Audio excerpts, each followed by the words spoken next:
very warm welcome to another episode of the TeachPitch podcast. This one is a special one because we're again hosted by the great theme of ThinkTech and more particularly landmark communication. So we're here at a great stage.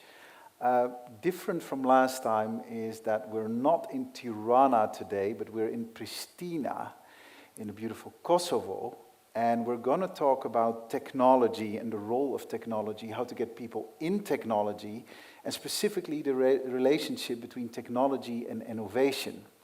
And for that, I have the great honor to be sitting across from Uranik Begu. And Uranik, you are the Executive Director of ICK, the Innovation Center Kosovo. A very warm welcome to you. Thank you so much, and thank you for being here and visiting Kosovo, and for the kind words. How important is technology for Kosovo? Well, obviously not just for Kosovo. We're living in a world where technology pretty much defines everything we do and how we do it. It defines new professions, new opportunities, new jobs. But above all, I think it defines also our well-beings as societies, the way we improve standard of living, the air we breathe, the food we eat, and so many things around it. Kosovo is the youngest nation in Europe, and obviously with the youngest population and demographics in Europe, has no other options but to embrace technology, but not just embrace it, but at the same time, in a way, be a facilitator and a driver of this change. And the trends which are related to technology. Fortunately, we are seeing some amazing positive trends, particularly among youth, who are super talented, multilingual, adaptive, but also willing to take risks in testing and trying new technologies, but also being part of the bigger developments which I think are happening around Europe particularly, but also other countries globally. And so you as, who's spearheading ICK, yes. So I've had a browse on your website, which I think is very impressive, and you have your statistics, right on the homepage, 470 products developed, 3,100 startups created, 5,500 businesses, 80% of which are in ICT, so again, yes. That technology. And you've organized 530 events that gathered more than 80,000 attendees. Those are quite impressive statistics. When did the journey start of ICK? Yes. This year, actually in a couple of weeks, we celebrate our 10 years anniversary. It started as an initiative to really, think tank. Because tech was one of the sectors which was unfortunately not so popular at the time, 10 years ago. And it was not seen as a profession, but rather as a tool to maybe solve some issues which were immediate. On the other side, we had a completely inactive public administration or government initiative in terms of tech. And also bear in mind that Kosovo still suffers the consequences of the war which happened 20-some years ago. And the industry at the time was completely inexistent. Our industries were emerging ones, mainly in the sector of production, manufacturing, wood processing, and textile. The only companies at the time that were dealing with ICT were mainly offering services for the government, but not really anything innovative on that side. So with all these elements in place, and with the high unemployment among youth in Kosovo, ICK became some sort of opportunity for them to really a home where young people could come learn, but also at the same time demonstrate their talent, try to create without being at fear of losing or failing, because there was a community to support them and really nurture them on their way toward growth.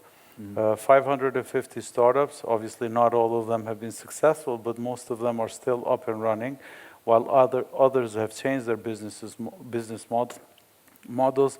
Definitely represents the, let's say, the will and the readiness of our young population to tackle issues that are pressing issues for us in our society through technology. We're talking here about health tech solutions, ed tech solutions, fintech, but also other solutions which are fit maybe on the social enterprise character. So yes.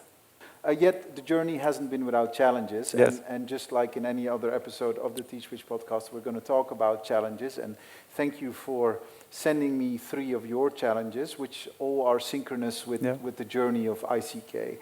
And as your first challenge, and you've hinted already towards it about where you were 10 years ago, you said building an ecosystem from scratch. That was not easy. So take me back 10 years ago when there was nothing, and how did you get it off the ground? Well, we're talking in a time when everything, again, having in mind that Kosovo came from a pretty large war and destruction, at the same time was having in its political difficulties of getting institutions set up. So in 2000, we literally had no government. We had no budget. We were starting from zero. 10 years later, in 2012, when ICK was founded, obviously institutions, the ecosystem players were trying to set up their own institutions and take off ground. We're talking here about private universities, financial institutions, even companies, but also public institutions which are of a relevance. In this context, we were trying to do something which was super important, I think even relevant today, to change the mindset, because unfortunately these transitional countries in the region but also elsewhere unfortunately produce not so good of a role models when it comes to business.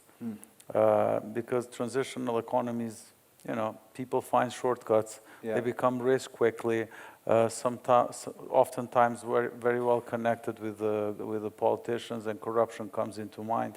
So we're trying to change our story of what entrepreneurship really is. We were trying to focus on young people who really demonstrated talent, but also try to create solutions which would, yes, make them a profitable business, but at the same time would be a role model on what we can do as a society through business.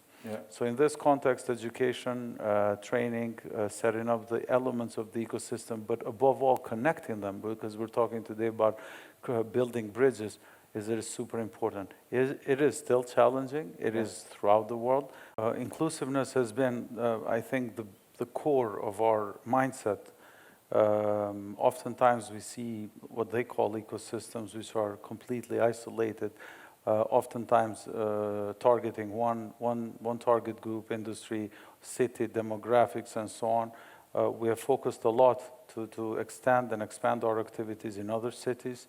We have focused our activities working a lot with youth, understanding that they will definitely be an important factor of our growth and driver of change at the same time. And then above all, we focused a lot on really bringing in, and you mentioned the other part of our society, women and girls, particularly into tech. Something which was not seen as maybe an interesting profession, now has become almost a 50-50% of women and girls' participation in the tech sector. You already mentioned it because it's your second challenge. You say it's despite there being obvious benefits of working with a country like Kosovo or a company that is based in Kosovo, you say still it's challenging to market Kosovo as a potential destination. You earlier said, getting funding or getting funders or investors available. How do you currently do that? What's your current spiel? Often, we've had a chance to go and visit and talk to people abroad, and through ICK, I've been in many international tech festivals, the famous ones. I was also a guest speaker in some of the most prestigious ones. Obviously, the number one question that comes to them is still there a war? So obviously, the consequences of war associated with Kosovo is not something that helps us. Apart from that, then there is also this political saga which continues unjustly with our political status. Although from here, you don't see it, feel it, and you're oftentimes surprised, because even our 20-year-old people from Kosovo don't know the effects of war. They don't understand the war. But apart from it, yeah, it takes, I think, an extra effort to do this sort of, to really prove that Kosovo is a safe place. It is a great potential. Although I think we have to do more on the regional branding, because it's not only about Kosovo, it's about the region.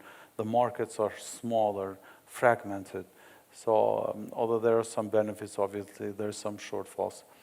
But what's very interesting, again, going back to the latest developments due to COVID and the war in Ukraine, I think somehow the roles have shifted. Now it is the Kosovo companies and tech people who are really selecting and having options more on the plate. The global demand has really pushed some companies and entrepreneurs, but also big brands, to come to nearshoring and kind of look for the options. So now the demand is growing. I think that problem of Kosovo will not be a problem any longer, because obviously, yes, there has been some positive developments in one hand, but also there has been some global shifts which are putting Kosovo on a map.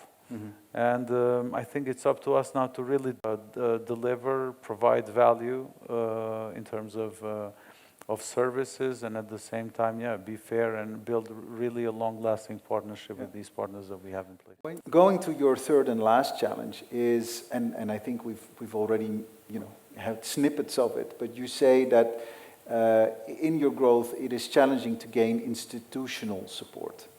When you say institutional, what do you mean? Is that governmental support, or is it something else? This is one of the sectors which has grown organically.